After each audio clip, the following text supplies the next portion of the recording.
Hi everyone, we'll get to the video in just a moment, but I just wanted to say that I'm so thrilled to be celebrating passing 100,000 subscribers. Thank you so much for your support. Some of the comments that you've left have been truly inspiring, validating, and very much appreciated. And I always love when you catch the Easter eggs and references. Here's a sneak peek at a few of the things that I'm working on. Some videos are shorter, some are longer, a few of them are pretty close to done, and others are much earlier in the production process. But you can expect to see plenty more videos from me on theory, practice, and other things that I just find really interesting. I'd love to know in the comments which of these you're most interested in, and the other things that you'd like me to cover. But for now, on this special occasion, I actually want to share something a bit different from my usual releases. One of my most powerful productivity tools for energy and focus and simply surviving in a highly variable and demanding personal and professional schedule. That tool is the power nap. Now, stick with me. I know to some people it sounds kind of silly. Many people think naps are just for little kids, or for dads during the best part of the movie. But I don't think that's true at all, and I'm not the only one. There are many reported benefits to napping. Of course, I'll acknowledge that some people say that they can't nap. They say that they're more tired after a nap, or that it messes with their sleep later. Now, I'm not going to tell these people that they're wrong, but I will say that I believe that napping is a skill that you can work on, and not everyone is aware of the techniques that can make naps more effective. I can't guarantee that my recommendations will work for everyone, but I can say that most of the people who I've spoken to who think they can't nap don't do it the way I do. And I have a number of techniques and recommendations to make naps more effective. Keep in mind, if you were to ask your doctor, they'll probably say that naps can be healthy and beneficial, but don't substitute for poor sleep habits. And they'll probably have some other recommendations too. Of course, I'm not going to contradict that at all. I'm a musician, not a doctor. But the reality is that we're not always able to maintain a perfect sleep schedule and perfect sleep hygiene. We don't always make ideal choices, and the demands of friends, family, career, and studies often interfere. And sometimes you're just tired, but you've got things to do and you want to do them well. Strategic naps can be a powerful tool. The idea is to sacrifice a relatively short amount of time in order to increase energy and focus for better performance and productivity in the hours that follow. I started napping late in high school and especially university because I had classes in the morning and afternoons and evenings were filled with all kinds of rehearsals, practice, and social stuff. And I had a part-time job, so I was working 7 days a week for months on end. And I'm a night owl anyway. I'm often really productive at night, and even if I get home late from a gig or seeing friends, I still like to have a bit of a wind down at home before bed.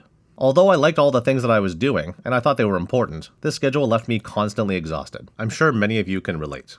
To avoid sleeping during classes, or at least keep it to a minimum, I started sleeping during breaks or even on the bus to school because I kind of had no choice. Thankfully, over time, I got napping down to a science. What started as a teenage coping mechanism remains a part of my adult life today, and it really helps me manage a highly variable schedule with more energy and focus. And it lowers the risk of being a snarky jerk because I'm tired and cranky. Now, if you're managing your own energy levels just fine and you don't snap at people when you're overscheduled and underrested, maybe you don't need these tips, but for the rest of us mortals, here's how I make it work for me.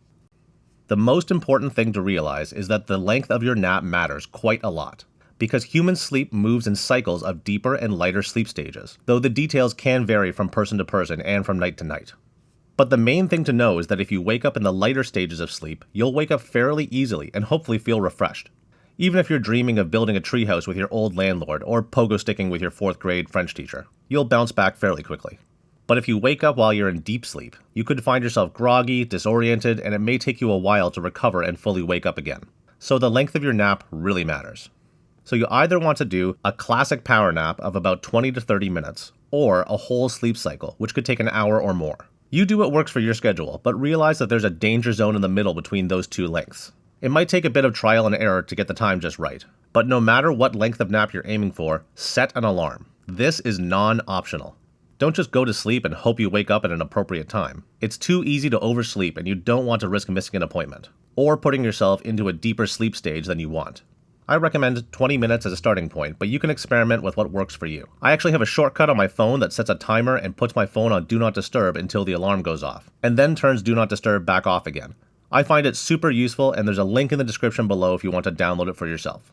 Next up are the rituals that you need to do to get ready for your nap and tell your body that it's time to sleep. This is optional, but it can be really helpful. Ideally, if you're at home, you should undress, get into bed, and get under the covers. Your body temperature lowers during sleep, so the covers make a big difference. If you're on the couch, try to grab a blanket or even your jacket if you're trying to recharge somewhere out in the world. Whether you're at home or trying to sleep somewhere less comfortable, consider using a sleep mask or earplugs to cut out disturbing light and sound. or use headphones and listen to something relaxing, like white noise or ocean sounds. The goal is to be as comfortable and relaxed as possible so that you can gain maximum benefit from your nap. If you get used to these rituals, they can become a powerful cue for your brain, so you can reliably fall asleep quickly in almost any circumstance. Of course, your circumstances may prevent these rituals, but they can really help if you can manage them.